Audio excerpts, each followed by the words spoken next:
I am Precious Mzea Sakaleji. Welcome to Camnet TV Main News. The headlines. PF high-ranking official Joseph Malanji arrested for money laundering activities. Zambia's total debt escalates to a record high. Government advised against using the Ukraine war as an excuse for the high cost of living. In international news, Burkina Faso Transition Assembly sworn in. And in sports, CHIPOLOPOLO striker Kling's KANGWA promises to improve ahead of the forthcoming games. Join me with the details after this commercial. Camnet TV is becoming big and better. You can now watch Camnet TV wherever you are around the world, simply by downloading the Camnet TV app.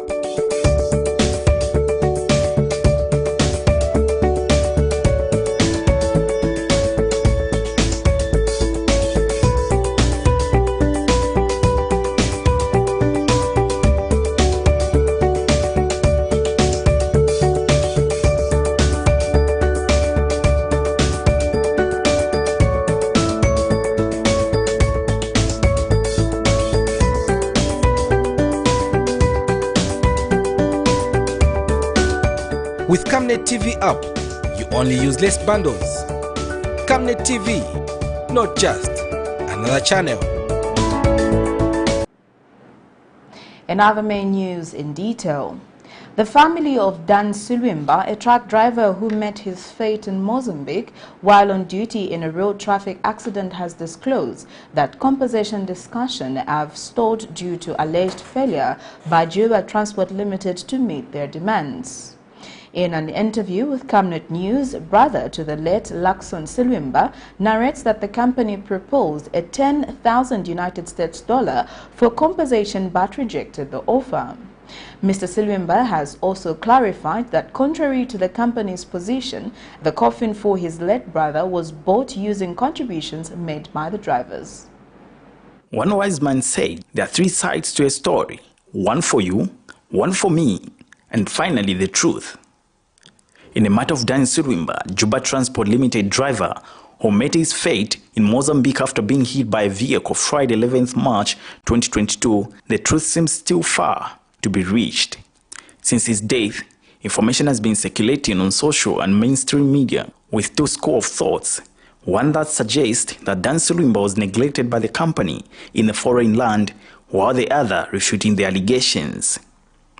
In a recent briefing, the company had put it on record that it did everything possible to repatriate the body and help the family throughout the process. But brother to the late, Lakson Silwimba, has disclosed that about $360 United was contributed by the drivers to procure a coffin while in Mozambique. According to Mr. Silwimba, the contributions was an initiative that was independently suggested by drivers themselves, considering the poor response from the company. Mr. Lakson Silwimba was part of the repatriation team in Mozambique. Of us who couldn't agree using this coffin. We asked him,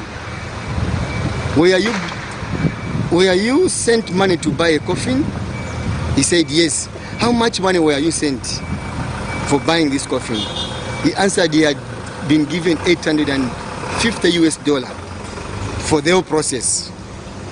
That's now we had to say no, this coffin, we can't use it. It remained there. We had to go into town. Quotation was worth $360 US. We called company. We called FASO. There was no answers at that particular time.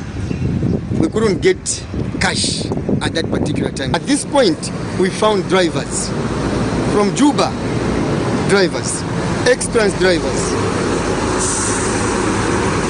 who now gave an option to say, since we can't get money at this point, there's nothing like money coming soon, let's contribute as drivers. He has further disclosed that discussions on compensations are pending following a failed agreement between the family and the company. They came on Sunday, even if they came a bit late. We had to discuss a few things which we couldn't meet because the proposal from the drivers and whatever they discussed was that upon burial, just after burial, they were to settle a certain amount of money which they discussed in the meeting and at the amount of $10,000 to pay as compensation due to their negligence. And that was not part of the labor laws and packages, something like that. So at that point, they couldn't meet the demand from the family. And then they said they would go and sit down and they will come back to us when they meet with the management and board. Mr. Dan Sulwimba left behind a wife and 6 children. Alex Shimba, Camnet News in Lusaka. Former President Edgar Lungu's press aide, Amos Chanda, has been found with a case to answer in a matter he is said to have called Anti-Corruption Commission officers criminals, among other unpalatable. Lusaka Chief Resident Magistrate Dominic Pakalachi has ruled that Mr. Chanda, who is jointly charged with his wife and sister-in-law, have been found with a case to answer, as he is satisfied that a prima facie case can be established.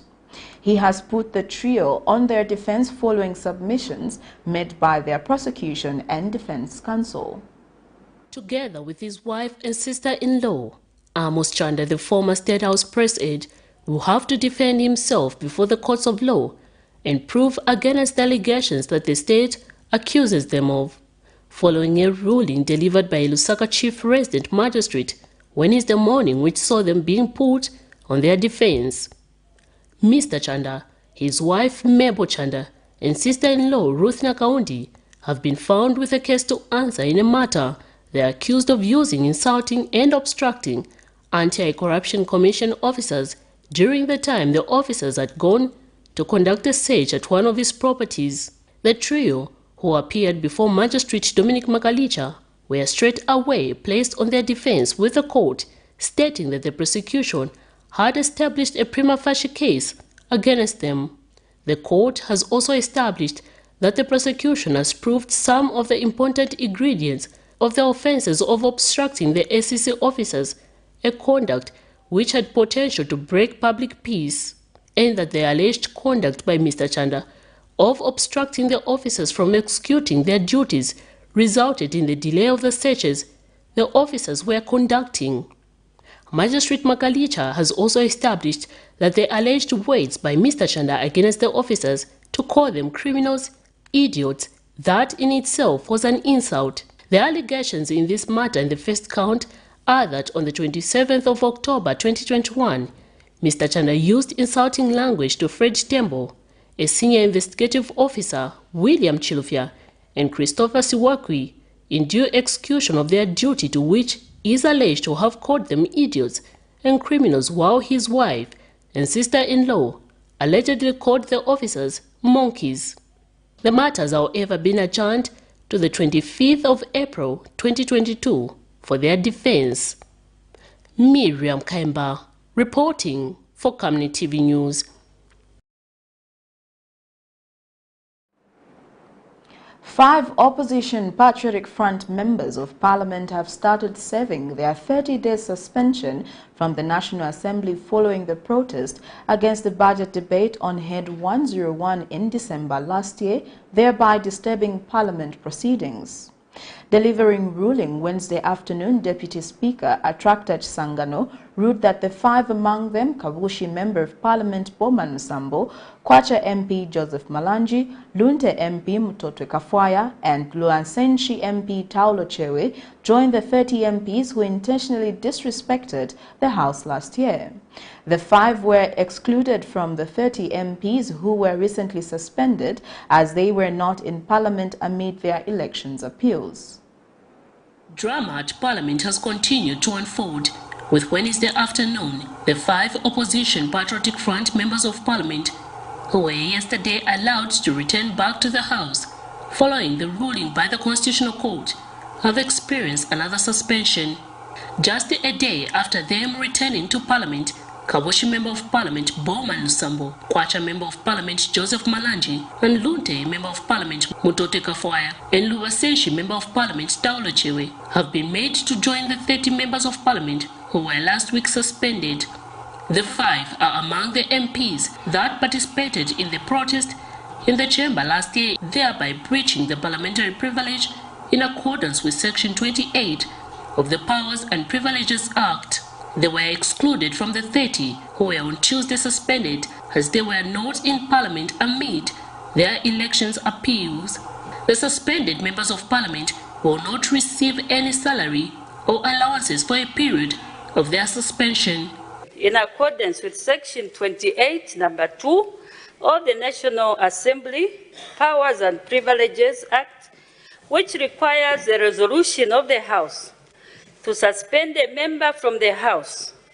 The question is that the House suspends the 5 Patriotic Front members of Parliament that participated in the protest in the chamber for a period of 30 days from today, Wednesday, 23rd March, to Thursday, 21st April, 2022.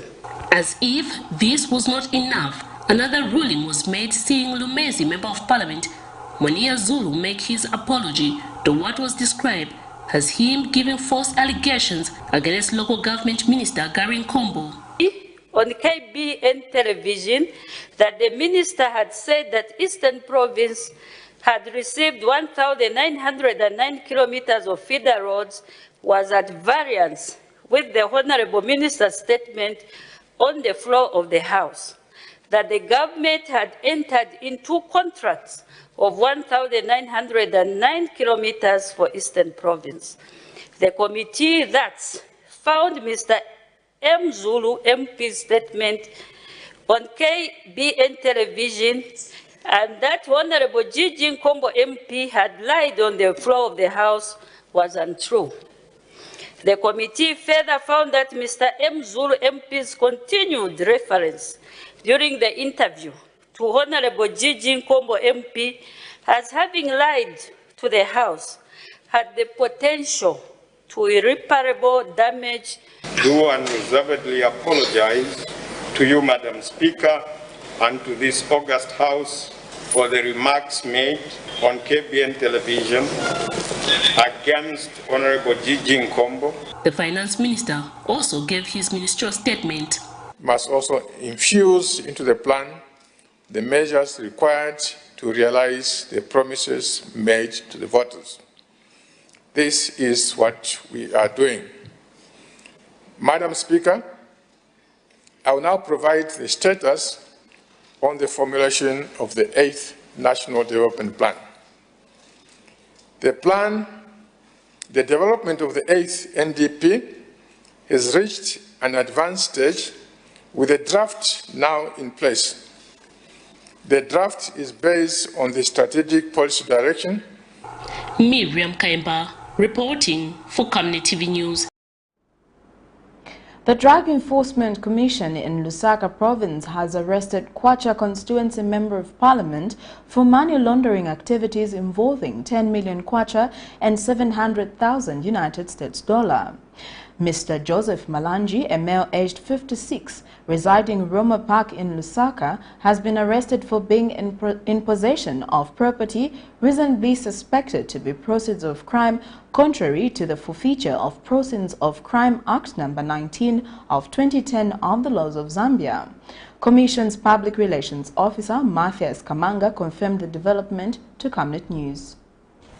The Drug Enforcement Commission, through its Anti-Money Laundering Investigations Unit in Lusaka, has arrested Kwacha Member of Parliament for money laundering activities involving 10 million Kwacha and 700,000 US dollars. Mr. Joseph Malanji, a male aged 56, residing at plot number 179 Acacia Road, Roma Park in Lusaka, has been arrested for being in possession of property reasonably suspected to be proceeds of crime, contrary to Section 71, subsection 1 of the Forfeiture of Proceeds of Crime Act No. 19 of 2010 of the laws of Zambia. Particulars of the offence are that Mr. Joseph Malanji, in his capacity as director at Gibson Hotel, Royal Hotel in Buchi compound in Kitwe, did obtain a loan to facilitate for the development and renovations of the said hotel, and that on dates unknown but between 1st January 2020 and 31st August 2021, jointly and whilst acting together with other persons unknown, did obtain 10 million kwacha, property reasonably suspected to be proceeds of crime, and used it to pay off the loan that he had obtained to renovate the hotel. In the second count, Mr. Malanji is believed to have procured a helicopter, namely a Bell 206 Jet Ranger, at $700,000 property reasonably suspected to be proceeds of crime. The hotel has since been seized together with 2 helicopters, the other one being the one that he was arrested for earlier. And the 2 are currently believed to be in South Africa, and arrangements are being made for the 2 helicopters to be brought into the country. In other news, the Gordon Party of Zambia has predicted the United Party for National Development's failure to reduce the cost of living for the Zambian people. Party President Jackson Silavwe notes that with the increase of fuel prices, it will be impossible to improve the lives of individuals and business. Mr. Silavwe notes that prices for basic essentials such as meal will continue to go up and out of reach for many Zambians, making the poor more vulnerable. The opposition leader has since advised government to provide relief for workers by reducing pay and other individual-related taxes and levies, making basic essentials more expensive in the short and medium term. It is evident that the high cost of living will never go down because the 2 fundamentals that matter in reducing the cost of living have been tampered with. We have seen the New Dawn government increase the price of fuel. We've also seen them increase the price of electricity. And from the economic perspective or point of view, it is practically impossible for the New Dawn government to reduce the cost of living. Now we need to ask ourselves, as a country, 65% plus of our population are in extreme poverty. 5 million Zambians plus are unemployed. A lot of our people are living below $2 per day. What do we need to do? What is it that the government can do to ensure that they do not sentence our people to a life of poverty? As Gordon Party of Zambia, we are proposing to government that they need to increase the spending power of both individuals at household level as well as at corporate level in terms of companies. The government must come up with strategies to ensure that households spend more. One of the reliefs that the government can be able to do is to make sure that we lower pay as you earn. Opposition Leadership Movement President Richard Silumbi has advised the government to provide leadership and stop using the war between Ukraine and Russia as an excuse for the escalating cost of living and high fuel prices. Meanwhile, Energy Minister Peter Kapala has disclosed that Indeni refinery will no longer refine crude petroleum products because Zambia imports all its petroleum products. Mr. Kapala says Zambia's petroleum needs will be met through the direct importation of finished products. Speaking at a media briefing Wednesday, Mr. Kapala has also noted that price of crude oil may remain high beyond March 2022 due to the heightened levels of uncertainty arising from the Russia-Ukraine war. The pump price for petroleum products stands at 2 kwacha 12 ngwe per litre for petrol and 2 kwacha 61 ngwe per litre for diesel. But fuel is expected to continue increasing, thus pushing the cost of living upwards. Wednesday, 23rd March 2022, Energy Minister Peter Kapala updated the nation on sector issues where it disclosed that Indeni refinery will no longer refine crude petroleum products. With the energy reforms by the New Dawn government that have changed the fuel supply chain, Indeni refinery will no longer refine crude petroleum products. Going forward, all the country's needs for petroleum products will now be met through direct importation of finished products. Equally, the Zama pipeline will be converted to transport finished products only, starting with low sulfur gas oil, which is diesel. This change in the supply structure has made it inevitable that we shorten the petroleum price review cycle.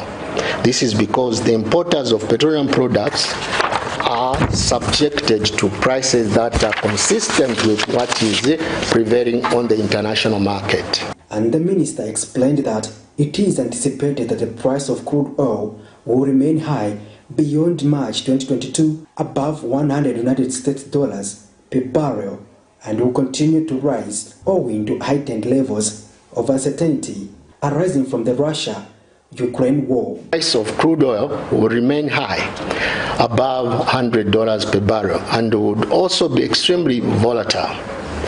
This trend is expected to continue owing to the heightened levels of uncertainty arising from the Russia-Ukraine war. Ladies and gentlemen, from our projections, world oil demand will continue to outstrip supply and therefore maintain relatively high prices in the short to medium term. Although the global picture looks gloomy, there have been spikes of hope as has been observed. But Leadership Movement President Dr. Richard Silumbe has advised the government to stop using war between Russia and Ukraine as an excuse for the escalating cost of living and high fuel prices. $100 per barrel, we reached that levels before, and the prices in Zambia were just the same. So what has changed now? So that is just a scapegoat. We know that it's not the war that has caused the fuel prices to be high. To some extent, yes, but not to the extent that we are seeing it in Zambia. What we are seeing today is as a result of the new Dawn government lacking the strategy to get fuel that is cheap as a result of other measures that should have been taken. We as Leadership Movement have been saying that we need to create two more pipelines from from Dar es Salaam to Ndola, so that we can get already purified fuel such as diesel, petrol and kerosene direct. That would be cheaper, far much cheaper than what we are getting today. But presidential spokesperson Anthony Warrior has advised stakeholders against undermining the war in Ukraine. Now, one of the measures actively being pursued involve government-to-government collaborations to ensure that the effects of the war in Ukraine on the cost of fuel in the near to medium term are aggressively mitigated. Patrick Soko, Camnet News in Lusaka. The Ministry of Local Government and Rural Development is in partnership with the Market Association to create over 1.5 million jobs through a funeral policy and data capture project. Speaking during the launch of the project, ZANAMACA President Mupila Kamei says the plan aims at recovering the socio-economic and health aspect for traders and small-scale farmers who are usually left out in such schemes.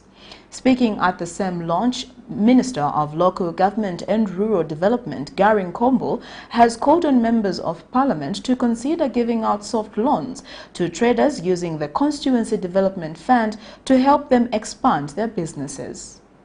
Data from the Zambia National Marketers Credit Association, ZANAMACA, indicates that the total number of traders, both those on the streets and in markets in the country, stands at around 3.8 million, and that the country has over 2 million small-scale farmers. Despite this large population of Zambians being employed in the informal sector, majority of them are not on any scheme aimed at covering them socially, economically, and health-wise. Speaking during the launch of the funeral policy, ZANAMACA President Mr. Mupila Kamei says the project will have many benefits and help formalize the informal sector. This initiative, will create 1.5 million jobs on data capture activities, sensitization, capacity building, and capitalization. The initiative, therefore, is one of the ways or solutions Zambia can address the economic challenges facing the majority of our youths and women who are in their need of survival tools. Meanwhile, Minister of Local Government and Rural Development, Mr. Garin Kombo, has called on traders to register for the same, stating that this would take the burden off their shoulders in unfortunate times like funerals, among other benefits. Instead of going to the expensive money lenders, your government has decided to provide within that same constituency development fund a component where you can go and borrow, and we call it soft loan. And all we need to do for the critics, because I heard them, they said it's outside of the law. The law is meant for men, and it's men who change the law. And I can tell you now that we are moving an amendment to the Constituency Development Fund Act to include not only grants, which I'm going to be speaking about just now, to include soft loans. So those who have bright ideas and they do not have capital can tap into there and strengthen themselves, because this country is in dire need of job creation, which you are talking about at the time when you delivered. Speaking at the same event, Minister of Labour and Social Security, Ms. Brenda Tambatamba, has called on traders to be versatile, stating that they can become millionaires from their business. I come here to be a part of this event where we are creating a country Musulu Wapea, the versatile trader, and also to hold your hands to know that we are here to ensure that industrial harmony, even at the most nascent level of our industries that start from where you are trading, are also ensured. We are here to stand by you. We will be there to ensure that the human rights are ensured at every workplace, including where you are operating. The event was graced by various officials, among them councillors, Lusaka Province Minister, and Lusaka Province District Commissioner, among others. Zipporah Mshala, Camnet News, Lusaka. Residents of Lusaka's Chawama constituency have expressed delight at the news that over 1.2 million children under 5 years will be vaccinated against polio beginning Thursday, 24th March 2022. Those spoken to by Camnet News say the vaccine is welcome as it will help in protecting their children from polio, of which Zambia last recorded 2 polio cases to death. And World Health Organization country representative Dr. Nathan Bakiaita says the vaccination is as a result of the outbreaks in neighboring countries like Malawi. The first round of vaccination aims at capturing 1.2 million children, while the second round that will be conducted after a month will target 3.5 million children. Polio is a devastating disease that can cause permanent paralysis in affected individuals. Zambia and the rest of the world have shown strong commitment to the goal of eliminating polio. The global goal remains achievable when members of the public collaborate with government in the fight against polio. The Ministry of Health has targeted to vaccinate about 4.7 million children under the age of 5 against polio in 4 phases through the mass vaccination campaign that has kicked off today. The first round of vaccination will cover 3 provinces, namely Eastern, Lusaka, Muchinga, targeting 1.2 million children. The move has excited residents of Lusaka's Chawama constituency. We bring them here, stay vaccinate Mankwala. As for those who are ignorant, chizambwa chekupele kuika wana matenda yosiyana siyana. So Stephen konka na ignorant, Stephen kacheli onse chileta bana kumankwala. Chwauti ngati wana swa waleta sangalote deze wana kumatenda munga ya polio amen. So wana funa kuwaleta kuno kuti wana ite bwanji watetezewe kumatenda aliyonse mnanga yanga fike pa umoyo wa wana. And World Health Organization country representative has urged the general public to receive the healthcare service providers and community volunteers as they conduct their door-to-door vaccination exercise. This campaign, as we've already been told, is targeting 1.2 million children 5 years of age and under in the 3 provinces of Muchinga, Eastern, and Lusaka. This is in response to a case of wild poliovirus type 1, which sadly was detected in the neighboring country of Malawi in November 2021, and an outbreak was declared on 17 February 2022. Meanwhile, Lusaka Province Minister has urged parents to make use of the first round of the polio vaccination and have their children vaccinated. I wish to emphasize that all children under 5 years should receive the oral polio vaccines. Blessings Chakwila, Camnet News, Lusaka.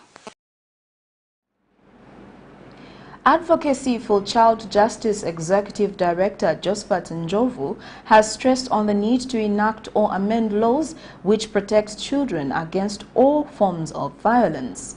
In an interview, Mr. Njovu says the Child Code Bill needs to be enacted into law as it is critical to ensuring children enjoy their rights while protecting them from any form of abuse and alignment.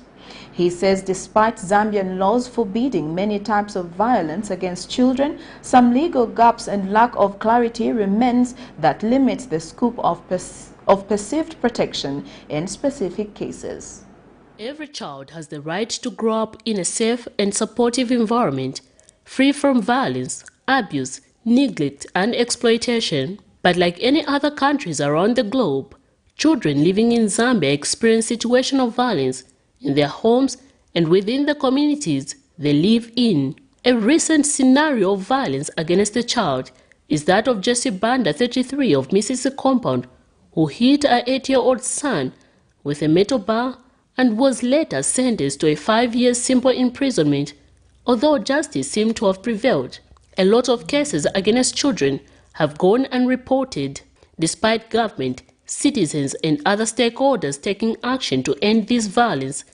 The percentage of Zambia's young women on the other side who marry before the age of 18 suggests that the current efforts to end these abuses and other types of violence are not enough. Advocates for Child Justice hosted a one-day workshop on the subject that drew participants from civil society organizations, the media, and other interest groups with a background on how to ensure a legal framework based on child rights and employee services and actors to protect those rights. You know, Zambia was ranked 48 not just a few years ago, and now at least we are on 38. But these are some of the parameters in terms of, they look at the legislation that we have as a country and how we are protecting our children, how child-friendly it is, like, you know, Zambia. But should Zambia be lower than the war-torn countries? Then that should be something that we need to be ashamed of ourselves. We are not doing enough. We hope that the new Dawn government will take advantage of this situation. And of course, they have promised us, you know, the rule of law and the respect for the freedoms, you know, human rights here in Zambia. So we expect that the Children's Code Bill will be priority this time around, and they should be enacted into law so to protect children here in Zambia, to improve the legislative protection of children in Zambia and especially girls. Zambia's laws forbids many types of violence against children, but legal gaps or lack of clarity remains that limits the scope of perceived protection in specific cases. Of their rights and from sexual and gender-based violence, and so many gaps have been identified, especially in the local laws here in Zambia, where we looked at the Marriage Act, you know, where, you know, it provides for age of 21, you know, for people to get married. But then there are other sections like Section 33 and Section 17 also that seem to allow marriage of children that are 16 years of age, as long as there is consent, or maybe the judge can consider the circumstances, and as long as it's of public interest, the judge can actually allow that marriage to go on. So these are some of the issues that were being brought out by the stakeholders that were gathered in these workshops. And you know, at the end of that workshop, we actually had those that were present to actually come up with an advocacy strategy. Miriam Kaemba, reporting for Camnet TV News. You're watching Camnet TV Main News. We take our first set of commercials. We'll be back with more after this. Savenda. Save nations, develop Africa. Connecting African countries to each other and connecting the African continent to the world. This logistics and global supply chain management group offers end-to-end solutions across all sectors of the economy: agriculture, energy, telecommunications, finance, construction, transportation, and insurance. And now, its initiatives are greener than ever, operating in line with government guidelines and working to provide energy security for Zambia and beyond. 25 companies united under one group and one vision. Savenda, trade and logistics made easy. Team, the trajectory of the business looks very positive, and it looks like we'll be able to launch the ministry. There's so much data. Mom? Yes, baby? It says here, global warming and climate change is caused by the pollution from careless activities of human beings. Wow! Son, do you know I can turn my phone into a TV remote? How's that possible? It's so easy. Check this out. Be smart, be fast with mega data from Zamtel. Get your 15 GB mobile data for only 100 kwacha, 30 GB mobile data for only 200 kwacha, and your 70 GB LTE data bundle with free Netflix, YouTube, Facebook, and WhatsApp. Visit our Facebook page, website, or service centers countrywide for more information. Zamtel, your digital lifestyle partner. Know what is happening in your household, in your family. We sing happy birthday to you, and may all your dreams come true. Happy, happy birthday. Oh. To our most capable CEO, Pastor Victoria Chiluba, the one whose vision is rubbing on us all, hearty cheers to you today. From your husband, Pastor Moses Chiluba, the children, grandchildren, Healing Word Ministries International members, and Camnet TV staff, we are saying happy birthday. May all the good things of life that you wish for come to you. Lights are bright, we're feeling alright. We're dancing till the morning. Lights are bright, we're feeling alright. We're dancing till the morning light. You are celebrated always. Happy birthday once more. Get the temptation once again. This is your night. As a head of the family, my brothers, you need to ensure that your family goes to a Bible-believing church where they will be taught the Word of God, the true gospel, the unadulterated Word of God.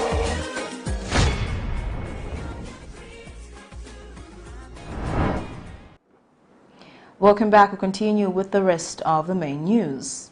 The Zambia Institute of Chartered Accountants, ZICA, says continued financial irregularities is highlighted in the Auditor General's report for the financial year that ended December 31st, 2021, are an indicator for the new administration to strengthen financial policies.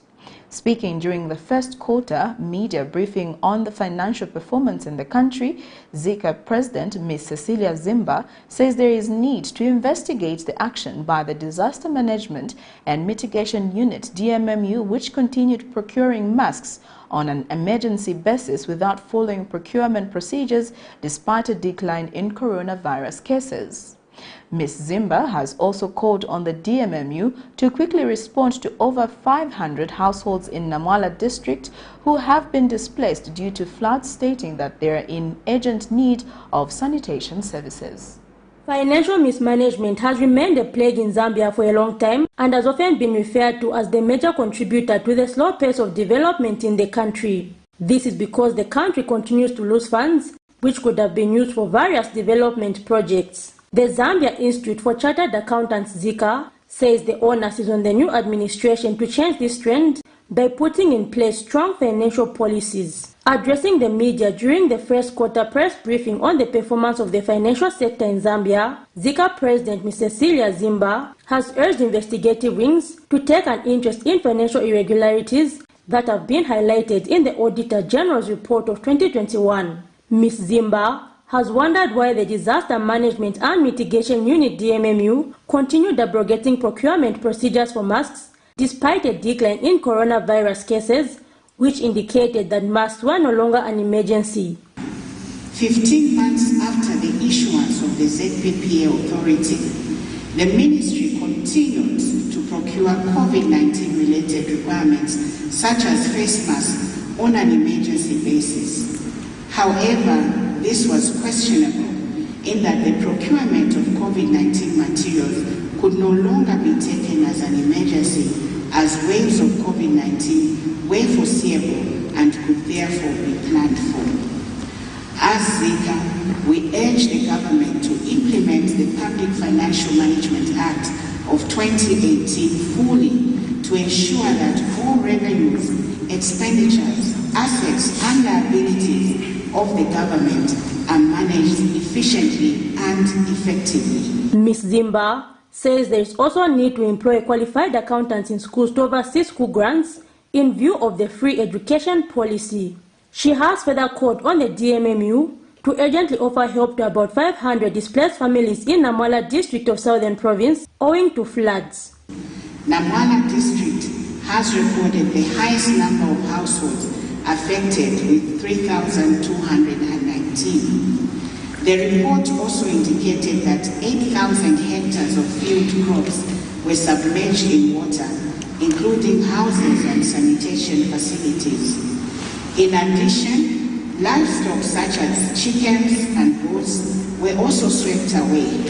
Currently, 500 households have been displaced in Namwala and being accommodated in schools, and the immediate needs include safe and clean water, hygiene and sanitation, food, non-food items, shelter and protection. Ms. Zimba says the Institute will continue offering financial advice to the new administration as one way of reducing irregularities. Zipporah Mshala, Camnet News, Lusaka.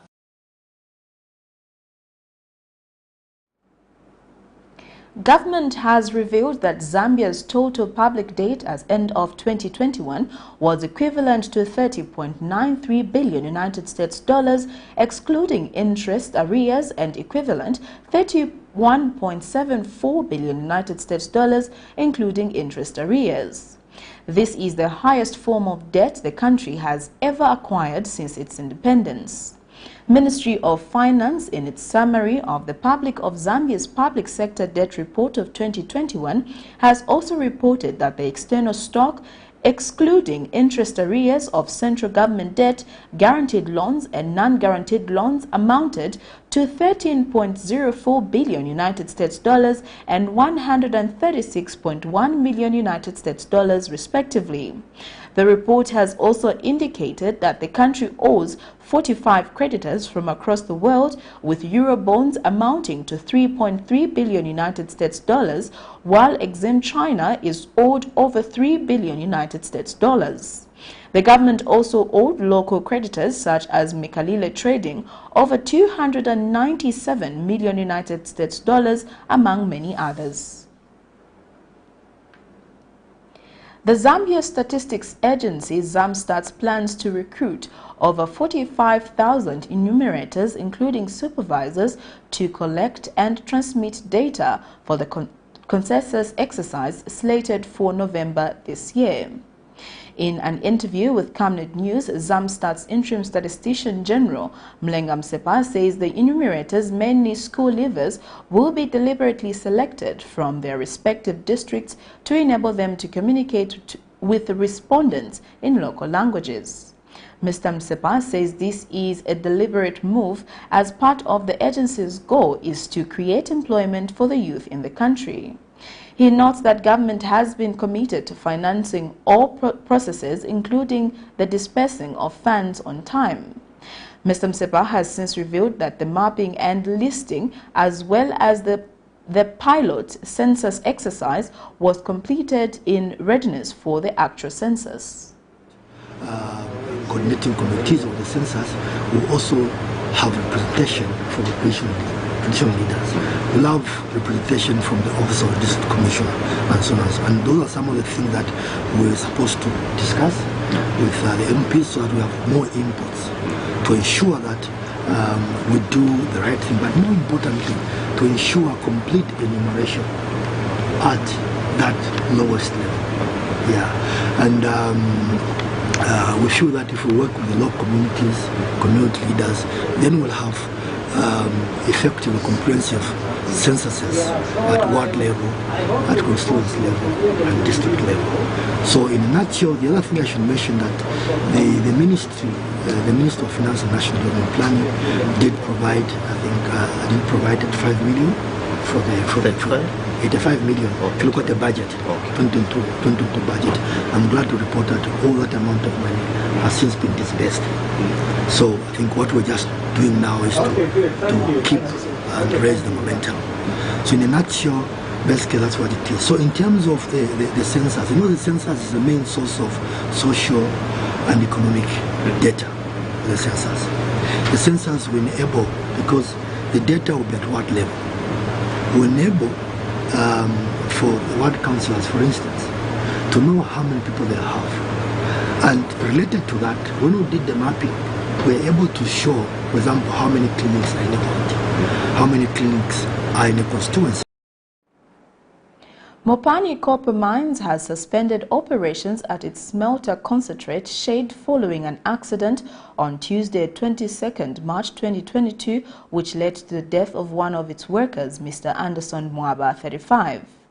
The accident happened as a team of contractor employees were working on the concentrate shed when Mr. Mwaba accidentally fell through the roof and sustained fatal injuries. In a press statement availed to Camnet TV, Mopani Copper Mines Public Relations Manager, Mr. Nebert Mlenga, says the mine is working with the Mine Safety Department, the Zambia Police and other relevant authorities to investigate the accident. He has further wished condolences to the bereaved family, stating that the mine will offer the family necessary support. In other news, youth road safety advocates have appealed to the government to reduce the high numbers of road traffic accidents in the country by formulating a driving license agency. Representing the institute, Miriam Nyerenda says the aim of the agency will be to continually promote road safety and help reduce accidents.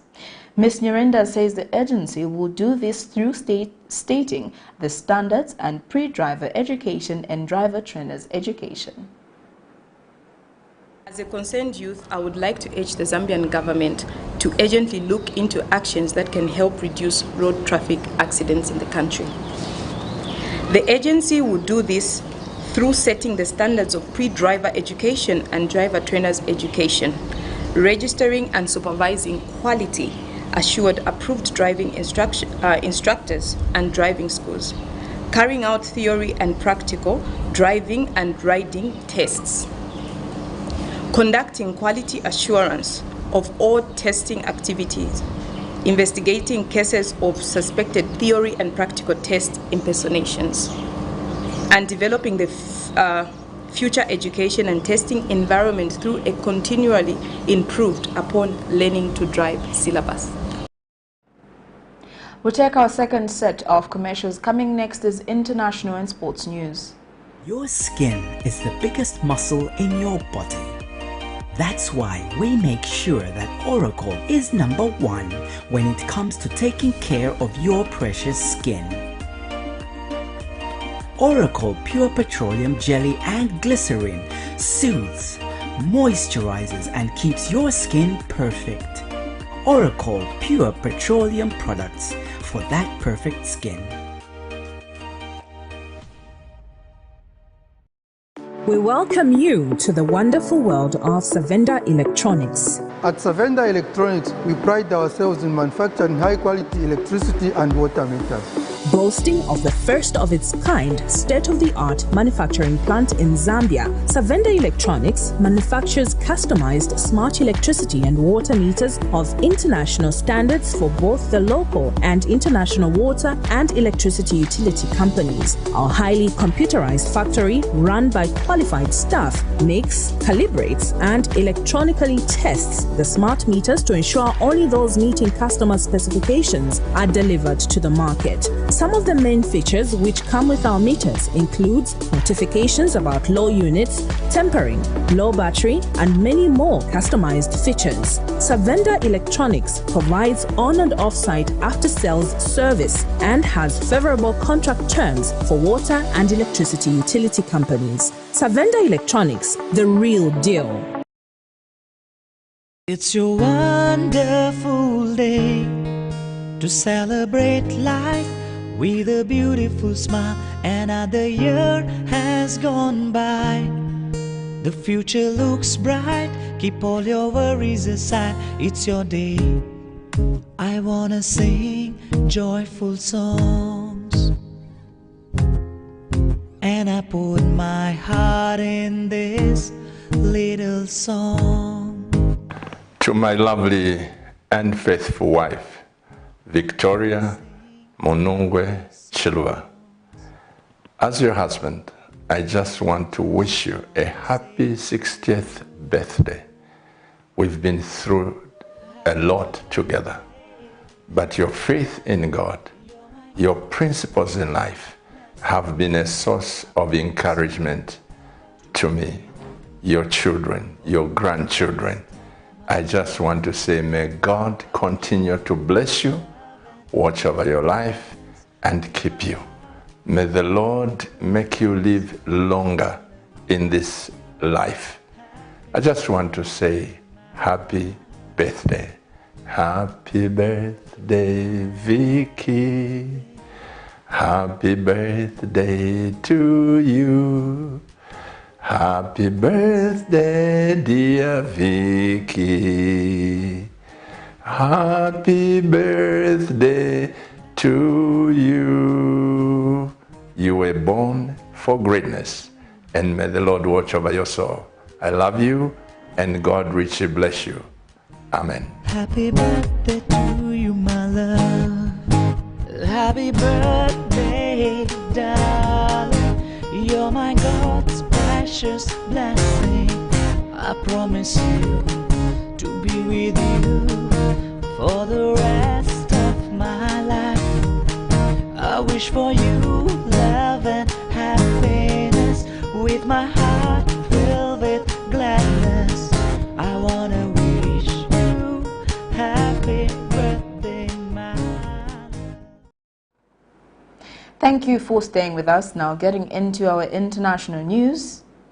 Burkina Faso's Transitional Assembly formally took office on Tuesday.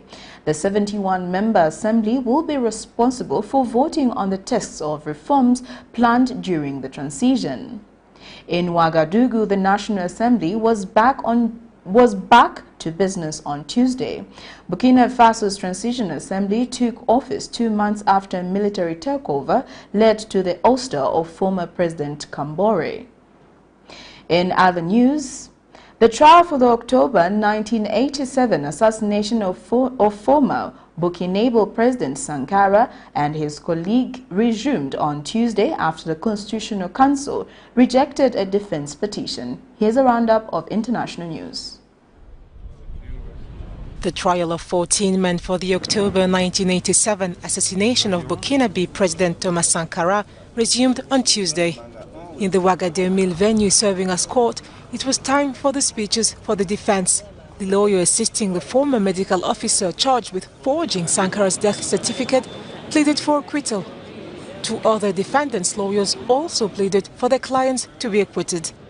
Citing the time lapse between the trial and the acts alleged against the accused, they put forward a statute of limitations and a lack of witnesses. The Sankara trial was suspended in early March after the defense petitioned the Constitutional Council.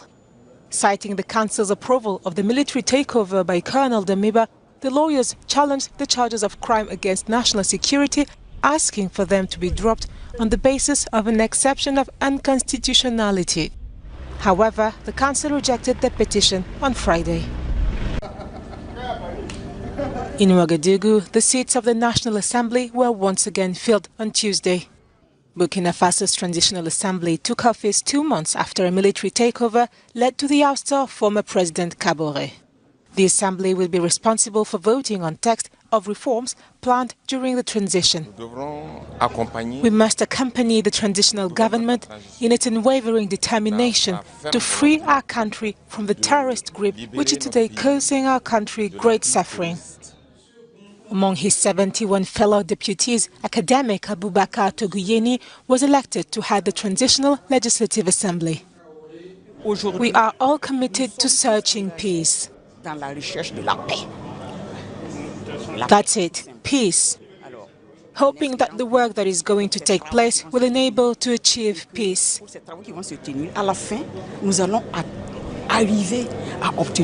The same kind of peace we used to enjoy in Burkina Faso a long time ago. The body is made up of 71 deputies, 21 appointed by the president and the remainder chosen by the security forces, civil groups, political parties and the country's 13 regions.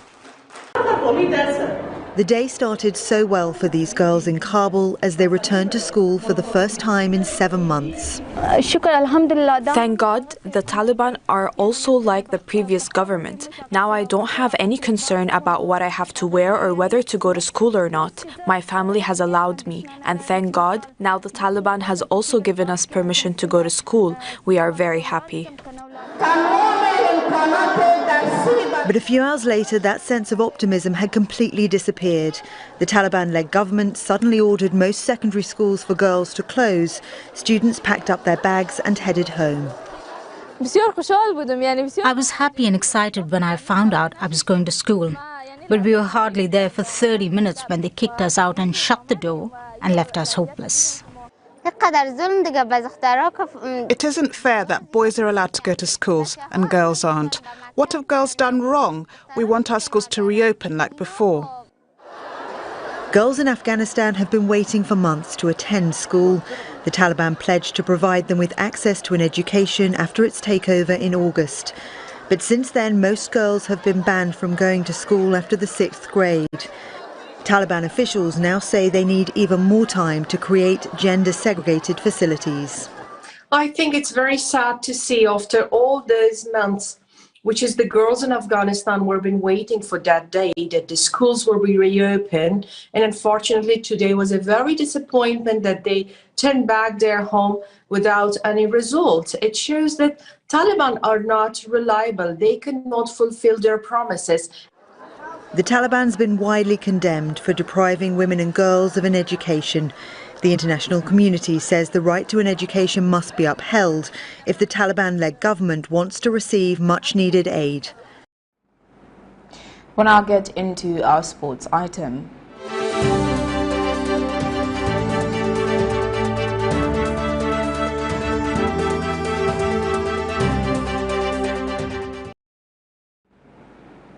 CHIPOLOPOLO striker Kings KANGWA says he is going to improve his performance ahead of the forthcoming game against Congo-Brazzaville. KANGWA says soccer fans should continue supporting the senior football team even as the team looks to improve and bring better results. KANGWA is confident that Zambia will carry the day when the boys play against Congo-Brazzaville this coming Friday, 25th March 2022. KANGWA adds that players are doing everything possible to work hard and produce the expected results. It's always good to be back home and looking forward to the coming games against Congo-Brazzaville, the other team. But looking forward, and it's always good to be here. So I see the team, everyone is pushing, everyone is looking good. So we are ready to play and to see what will happen. It's a good step for the team to see where we are and to see ourselves, and it will be a good preparation for the June games. So let's see. Then it's even good because it will give us the picture for what's coming next. I think as usual the fans just asking for the support, and we can only promise to keep working hard and to improve this time around. That's all I can ask from them. As a player, I think every game it's a chance, every day it's a chance to work hard to improve. So as for me, every day I have to work hard, I have to improve, and I'm sure the chance will come. I think it's a great motivation for me, and I can say I'm in good form. So you know, when you are playing a lot of games, the form is up, so we have so much confidence, and even to come back to play for a national team, meaning everyone can see the work you are doing, and again it gives you confidence to yourself, even to say I'm doing good and I have to keep working hard. Meanwhile, in a rescheduled FASO Zone 2 Under-19 game played today at Kablonga Boys, Camnet Stars continue its fine form by managing to pick up maximum 3 points in a narrow 1-0 win, taking their tally to 26 points as they continue chasing promotion. Well, that sports item brings us to the end of Camnet TV main news, but before we go, here are the headlines once again. PF high-ranking official Joseph Malanji arrested for money laundering activities. Zambia's total debt escalates to a record high. Government advised against using the Ukraine war as an excuse for the high cost of living. In international news, Burkina Faso Transition Assembly sworn in. And in sports, CHIPOLOPOLO striker KANGWA promises to improve ahead of the forthcoming games.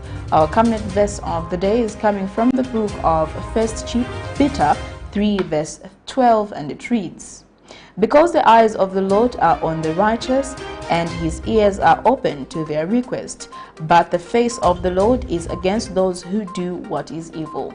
Thank you for watching. I am Precious Mzea Sakaleji. Pleasant viewing.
but it's called Professor Michael Mukumba, a God-fearing man, a loving man, and together as families, we've done things together, positive things together. We've loved God together. We have brought up our children together. Abena Karuba, Abena Mpundu, Chola, Michael, now Gracinda has joined the team. Now there's a grandchild from there. We have grandchildren. Where is